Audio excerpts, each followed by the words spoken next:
let's get your perspective on what we saw this week. Donald Trump launches a trade war with astronomical numbers, and this really, I guess, happened last week. Astronomical numbers of tariffs across the board. Then all hell breaks loose, particularly in the bond market. I mean, the stock market drops, but it seems to be the bond market, which is what really scared the Trump and the administration. And so they rejiggered the tariffs. They increased the tariffs on China up to 125%. They decreased the tariffs on just about everybody else, but to a 10% across the board. So from an inflationary perspective or from a tariff perspective, it actually increased tariff rates, but somehow it's being reported now as he paused it all. No, he just paused like the distribution, the initial distribution, and redistributed. This one could be more inflationary based upon, we get a lot of our products, or a decent amount of our products from China. Give me your perspective. China is America's biggest trading partner. And so yes, you have 125% on your biggest trading partner. And the two economies, I mean, it's not just trading. The two economies are actually integrated, like to a degree that people, can't even contemplate. So it's a big deal. And that's why I think the stock market only had a brief respite, right? Like it's kind of rocky again. But I also think I think don't get caught up so much in the details of like one day tariffs are this, the other day it says. It's more the instability, right? Like nobody knows what the hell this guy's going to do. He doesn't know himself. He's flying by the seat of his pants. And I got news for you. People who are doing business, they like certainty. They like having some sense of if you're going to open up a factory. Wasn't that the big words? Like 15 years ago, wasn't that the only thing that we kept hearing during the Obama years was the business community is, needs more predictability, more certainty, and there's no clarity. And so they can't. No, absolutely. I think that Trump operates on a different level, partially because of the type of business guy he is. He is, as they say, the art of the deal or whatever. But I mean, there's a certain, he thinks advantages he can get from being seen as unstable. And in fact, I mean, one of his defenders, hedge fund billionaire Bill Ackman says, it's a great strategy for people to think you're crazy. And I actually have to say, I don't actually accept that. I actually think people like stability, especially if, and you mentioned stock market. Okay, the stock market, it's like unequal, but like a lot of people are invested in the stock market. It's like through pensions and whatnot. But historically it goes up and down. But where the real sort of stable money is, and it's much more like the real big money is in the bonds, right? That long-term treasury bonds, 10, 20, 30 years. And that is where the story has been. And basically the Wall Street Journal reported Trump was willing to risk a recession, but not a depression. And so once the bonds started going, now usually, one has to understand, there's the big economic fact is that going back a century, the United States has been the safe harbor for money in a time of crisis, right? You might remember, back in the 20th century, we had 2 world wars. I heard about that. Deals. And in those 2 world wars, the nations of Europe, for really no good reason, destroyed themselves and also destroyed large parts of Asia and Africa. And what this meant was that the United States, protected by these 2 oceans, even though it participated in those wars, it was not bombed. Its industrial base was kind of safe. And this meant America was like the secure place. And the American dollar, even before it became the global superpower, was the secure place to put money for investors when things get hairy, right? And that continued even after the 2008 financial meltdown and even after COVID.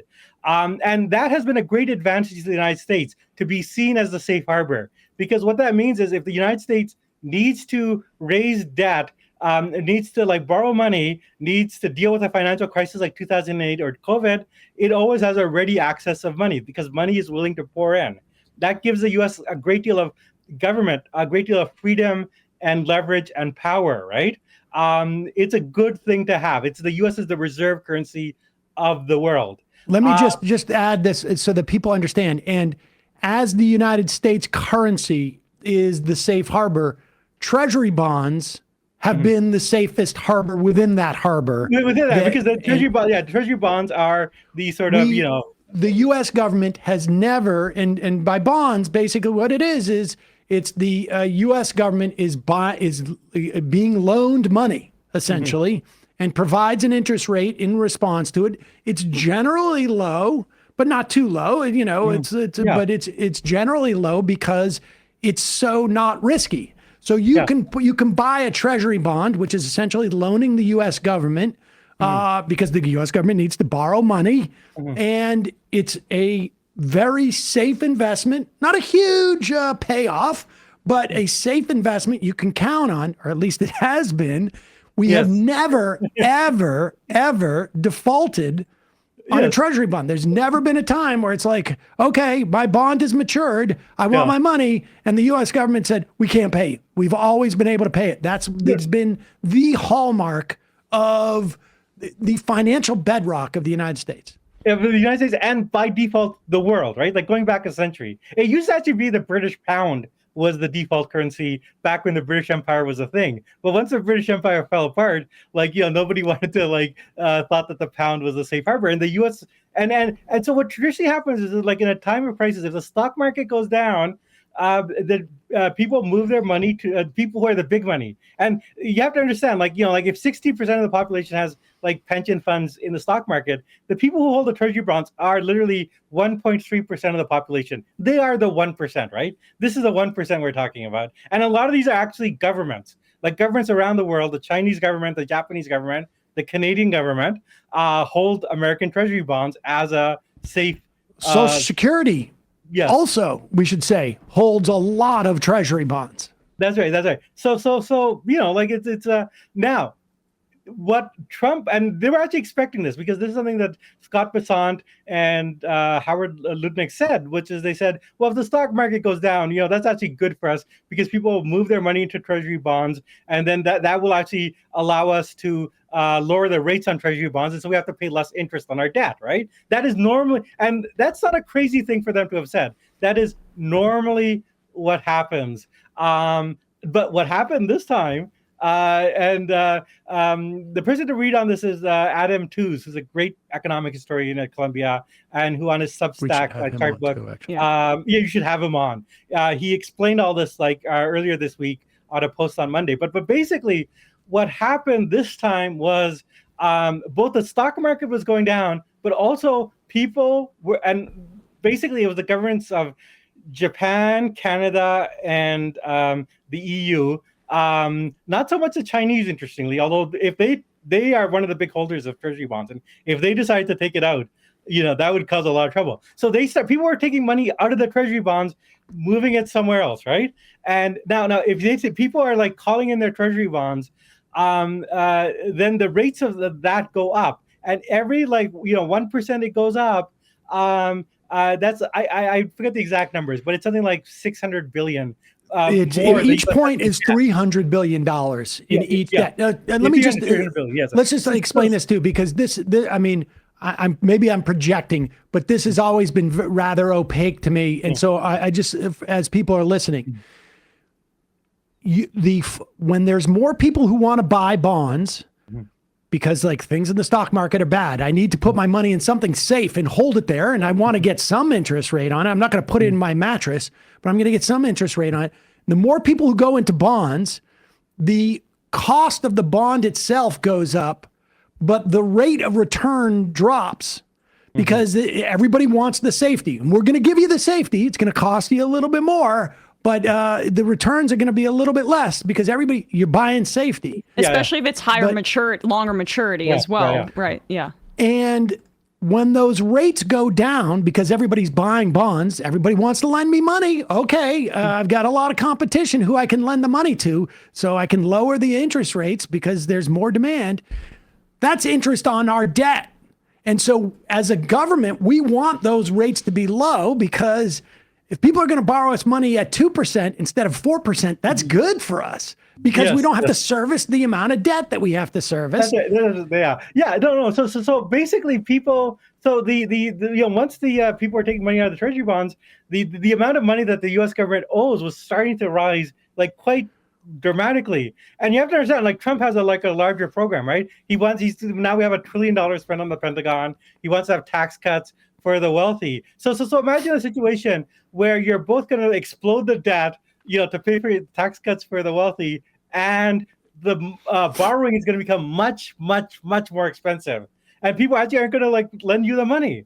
So imagine you want to take out 2 or 3 more mortgages on your house, but you also decide to pour graffiti all over the banks and decide to piss on the banker. That's not a good move because the banker will just suddenly either deny you your mortgage or just raise your rates, right? You do not want to be in a position where you anger the people that are in an actual position of power to really screw you, which is what Trump did. Now beyond that, we're really in a different position because there's a quote from the Deutsche Bank, or the German central bank, I think, basically saying that we are now in a period where we're heading towards rapid de-dollarization.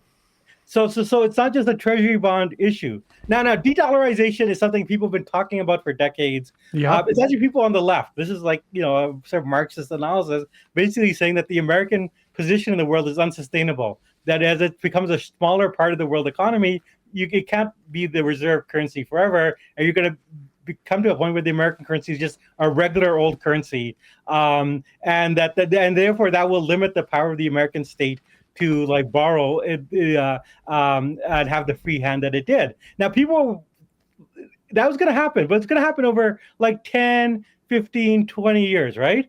What Trump has basically done is accelerated the process of de-dollarization so it could happen very rapidly, at a period where there is actually going to be some real, fiscal problems because of the tax cuts he wants. And this actually also explains some of the Doge stuff, right? They basically are imagining a scenario where, they might have to slash a lot of the safety programs that people are used to, a lot of, the entitlements, basically. So this is a very dire situation, and it's a real crisis. And it actually, there's some talk. Some of this is all speculative, and some of it might be fan fiction. But I'm seeing some people talking about how basically, Mark Carney, the Prime Minister of Canada, met recently with the Japanese and the Europeans. They had a big meeting a couple of weeks ago, and what people are thinking is that one of the things they talked about was coordinating selling a U.S. debt. Yeah. Because they knew that if they did it together, did it at the same time, it could cause a crisis.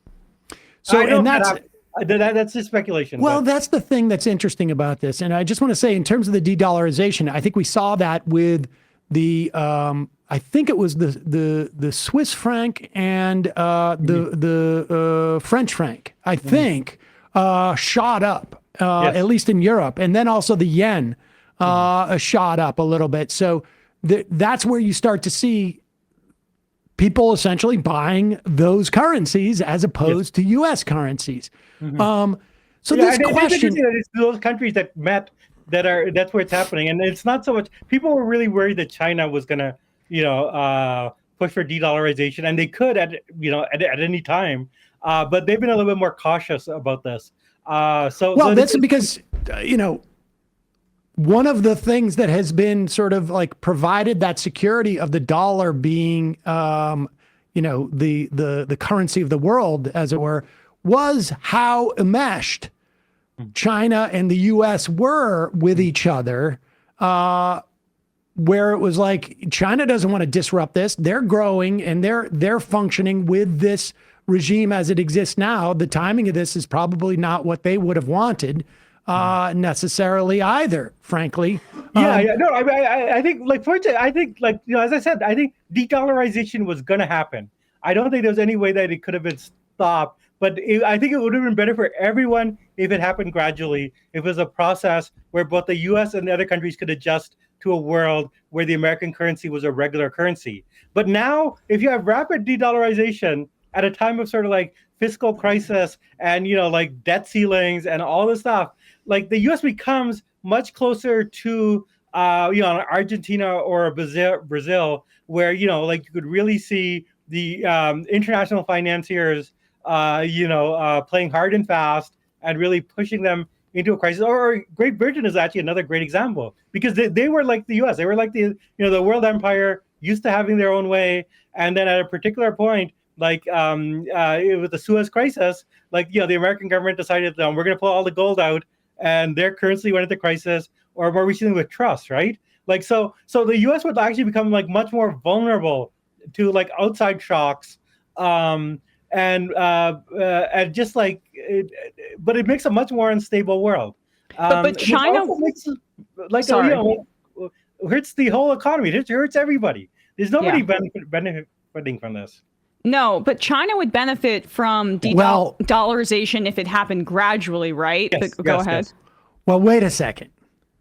You're saying nobody's benefiting from this. Well, I want to play a clip of Donald Trump in the White House with a bunch of stooges. I don't know who these people are. They're lined up. They must be like Trump, his servants. Unfortunately, Whitmer is in this room, by the way. Oh, it's Whitmer in there too. She got a bunch of flack for this. And he is introducing to his staff Charles Schwab, and saying like, you thought it was just a company. It's actually a person. And some other guy. Do we know who the second guy is? Schwab and one other guy. So like Colonel Sanders. You say everybody's losing, but not everybody's losing. No. Here we go. This is Charles Schwab. It's not just a company, it's actually an individual. And he made $2.5 billion today, and he made $900 million. That's not bad. He's in financials. I've always been following. So if you couldn't hear it, he's saying this is Charles Schwab. It's not just a name, it's not just a company. It's a guy. He made $2.5 billion today, and he made $900 million. Now, you know who else seems to be in a pretty good mood? Donald Trump. I have a feeling that Donald Trump probably also did not miss this opportunity to capitalize. There was a spike in sales right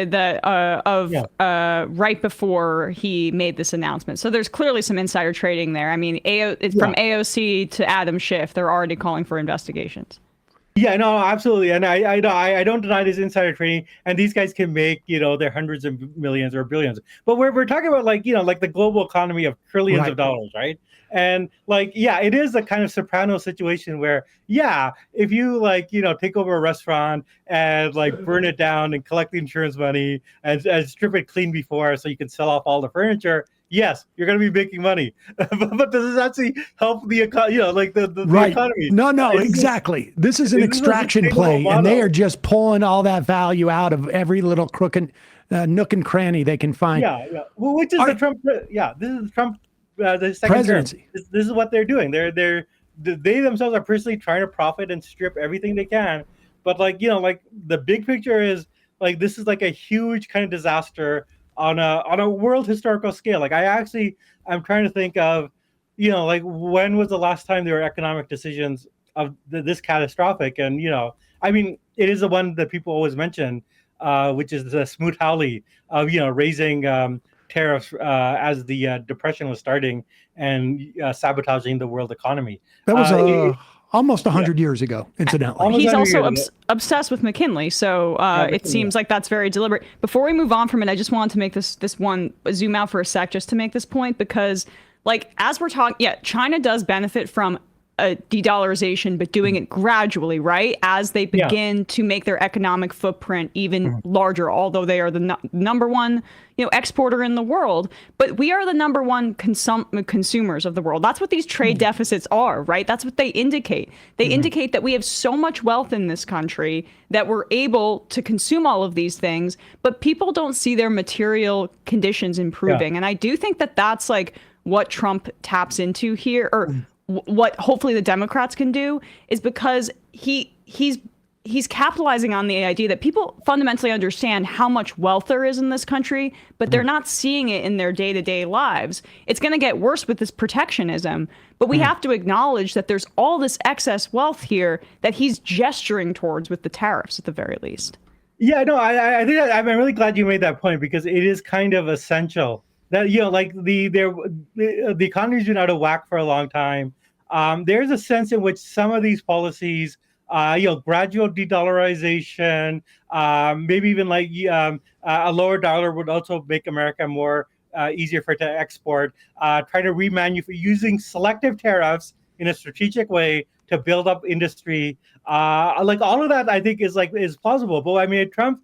One of my colleagues at the Nation at a meeting just described him as a sort of bizarro leftist, which is that he's taking all of these ideas. These are Bernie Sanders ideas, but like implementing them in the worst possible way, and basically with what we said, the sort of self-dealing and sort of enriching his friends, but with like likely, I'm already seeing sort of catastrophic results. But I mean, and I know like the people who are talking about like wanting to have a nuanced position on tariffs, like Sean Fain, the UAW, he's gotten a lot of flack, but he just gave a speech and I listened to it, and a lot of the stuff that he said is very similar to what Emma's saying, and it's very sensible stuff. Like we cannot, if we make it just a choice going forward, it's like Trump's craziness or a return to the status quo. I mean, I think they can win elections on that, given how bad things are going to be. But I don't think that's a productive politics. I don't think that's going to like solve anything. I want to come back to that point, put a pin in that for a couple of minutes as we go through some of these other topics, because that notion of where do Democrats, where do separately like progressives, social democrats, democratic socialists, the whole, what do they need to do in this moment,